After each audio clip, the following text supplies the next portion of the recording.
Dans cette vidéo, vous allez pouvoir avoir des informations utiles et pratiques pour que vous puissiez savoir comment entretenir, voire améliorer votre cardio. Bonjour les amis et bienvenue au jour 17 du challenge Pas à Pas Vivons Plus 2 km par jour. Une vidéo, une astuce. Vous êtes de plus en plus à bénéficier des bienfaits de faire 2 km par jour et tant mieux. C'est l'objectif du partage de ce challenge avec vous. Si vous êtes fatigué, si vous êtes essoufflé quand vous montez vos escaliers, comme ça a pu m'arriver avant le début de ce challenge, je vais vous donner des informations pour pouvoir répondre comment entretenir, voire améliorer votre cardio en effectuant vos 2 km.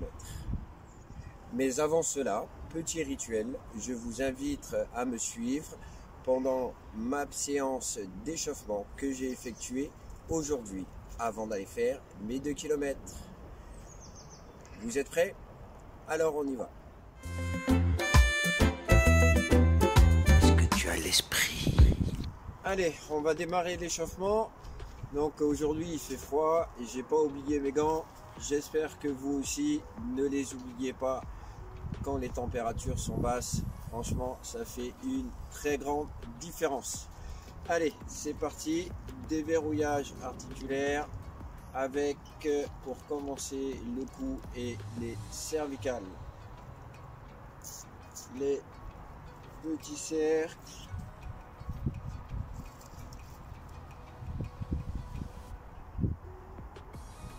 On part pour 5 d'un côté et 5 de l'autre.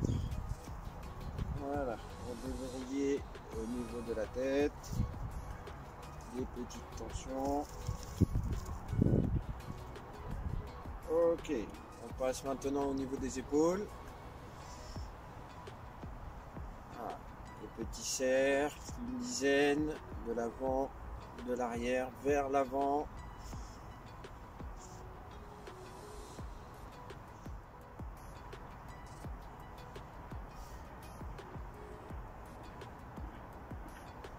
Ok. Et de l'avant vers l'arrière.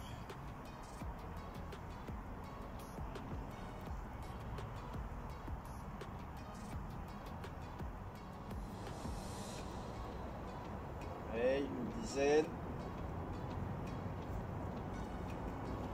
On attaque le bassin avec le hula hoop. Cercle bien large.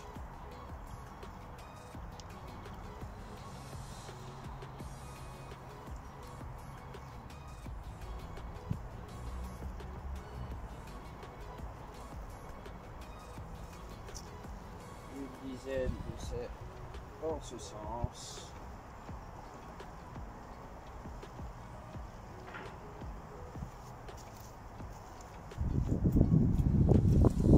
Et dans l'autre sens.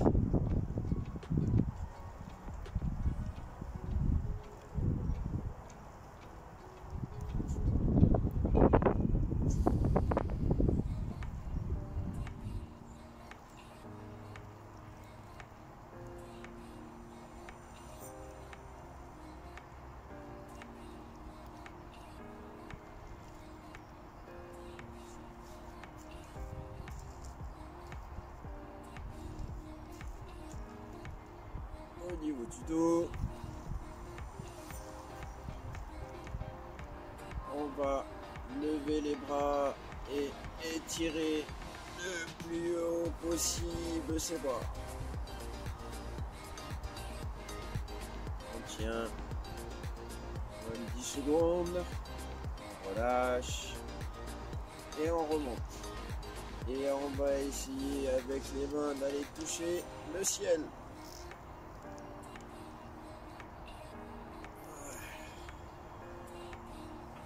Troisième fois.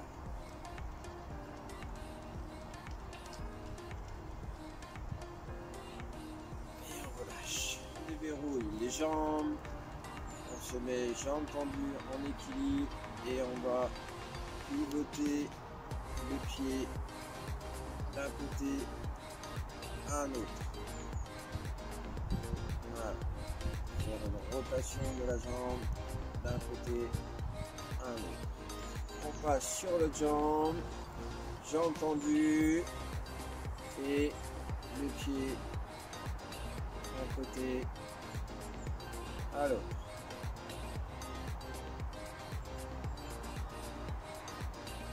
Voilà. Tout en équilibre. Tiens. Et on fait bouger.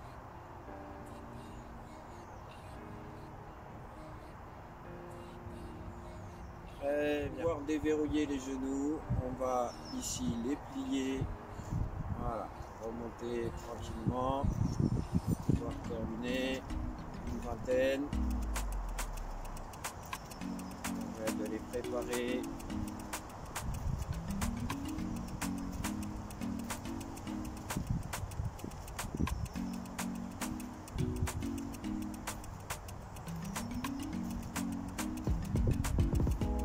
Très bien.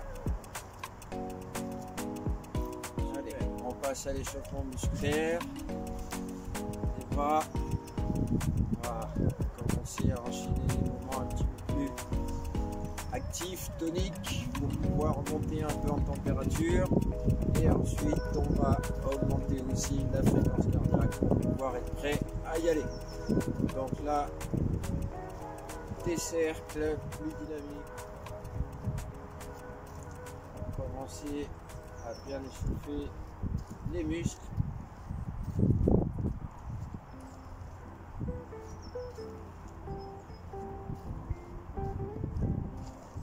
Allez, on passe au niveau du tronc, échauffement. Voilà.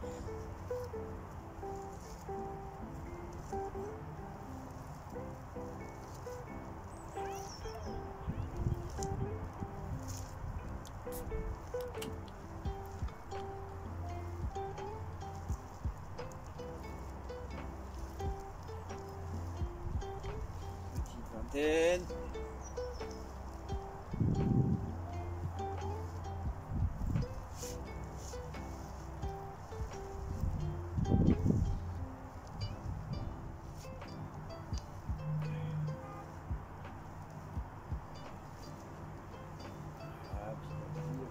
Sentir la chaleur arriver.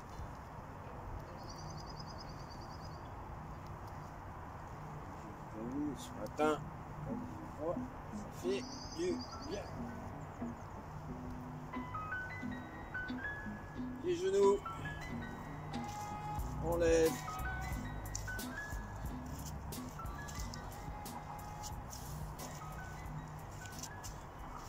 Voilà, on lève bien en haut les genoux. Faisons 2-3 petits pas. Reprendre et on y va.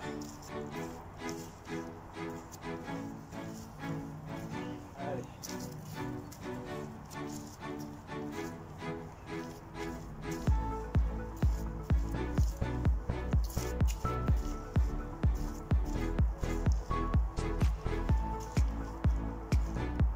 On va passer au talon fesses.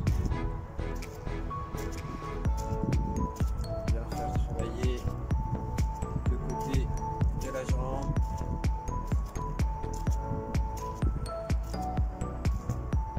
Et bien l'échauffer l'ensemble des muscles.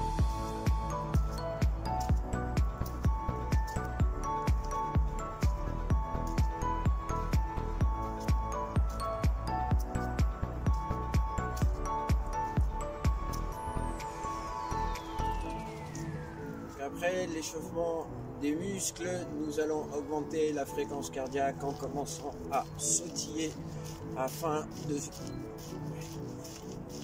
de pouvoir être prêt à démarrer.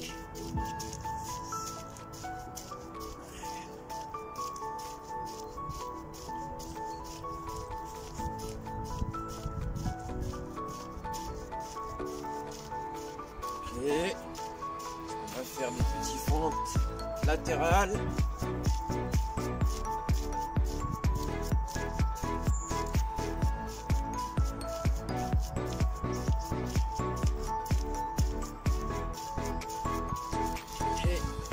les bras.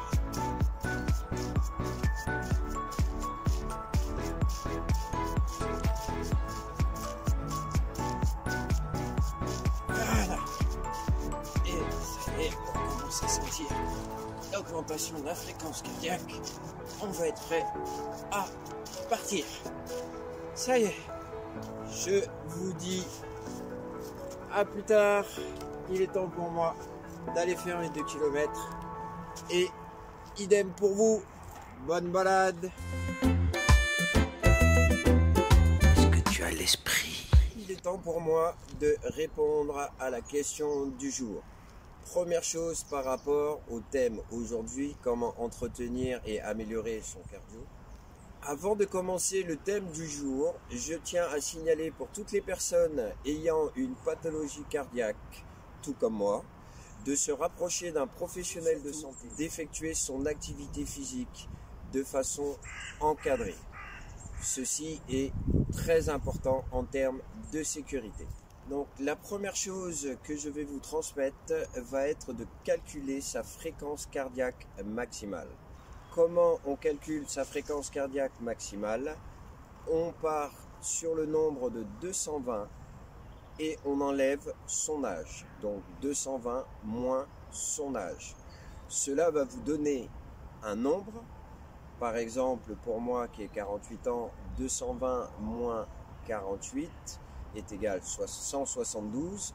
Ceci me donne l'indication qu'à 172 battements par minute, je suis au stade de ma fréquence cardiaque maximale. Ce nombre est important car celui-ci va pouvoir déterminer les différentes zones de travail que nous allons voir maintenant. Je vais partir de mon exemple avec mon profil qu'il faudra personnaliser pour vous en fonction du nombre que vous aurez trouvé sur votre fréquence cardiaque. Après avoir mesuré votre fréquence cardiaque juste à la fin de votre effort physique, nous allons définir 4 zones en fonction des résultats.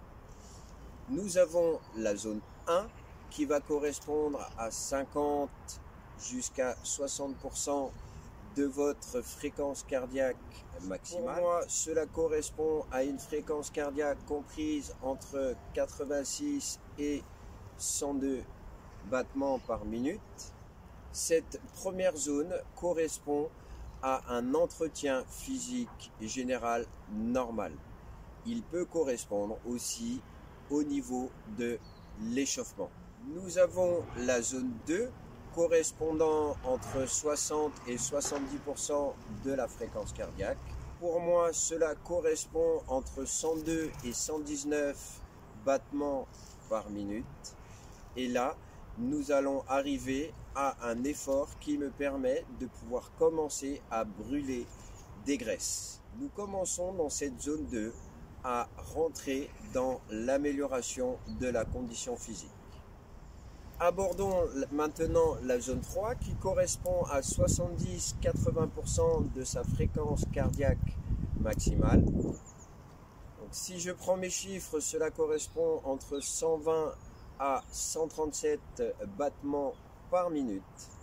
Et là, nous sommes dans une zone où nous allons commencer à améliorer notre capacité d'endurance et bien sûr notre système cardiovasculaire ainsi que notre capacité pulmonaire.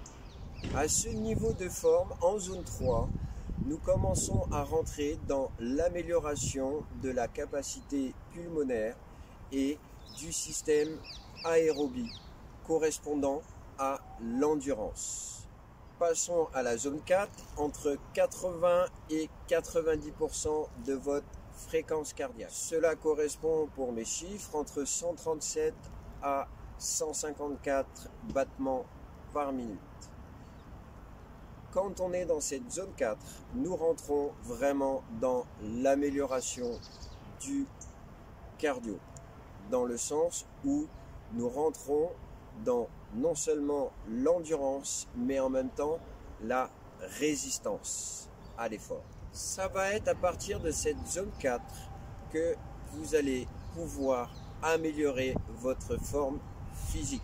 Donc si vous désirez améliorer votre cardio, il va falloir être sur cette zone 4. En dessous, vous serez simplement sur l'entretien. Enfin, il existe une zone 5 qui correspond à 90 à 100% de votre fréquence cardiaque maximale. Mais sachez que cette zone-là n'est pas notre objectif sur les 2 km. Je vous transmets simplement à titre d'information. Celle-ci permet d'effectuer des efforts explosifs style sprint. Cette zone 5 correspond à des efforts type explosif. Faire attention car celle-ci est à très haut risque de blessure si elle n'est pas encadrée. Car nous sommes sur des intensités où la fréquence cardiaque est très élevée, d'où risque de blessure. Mais cette zone-là ne concerne pas nos 2 km. Vous allez pouvoir maintenant savoir comment doser l'intensité de votre effort physique en fonction de votre fréquence cardiaque. Voilà, j'espère avoir répondu à la question du jour et que ces informations vous auront été utiles et pratiques, que cela va vous aider dans votre démarche à effectuer vos 2 km. Je vous souhaite une bonne journée et une bonne balade. À très vite.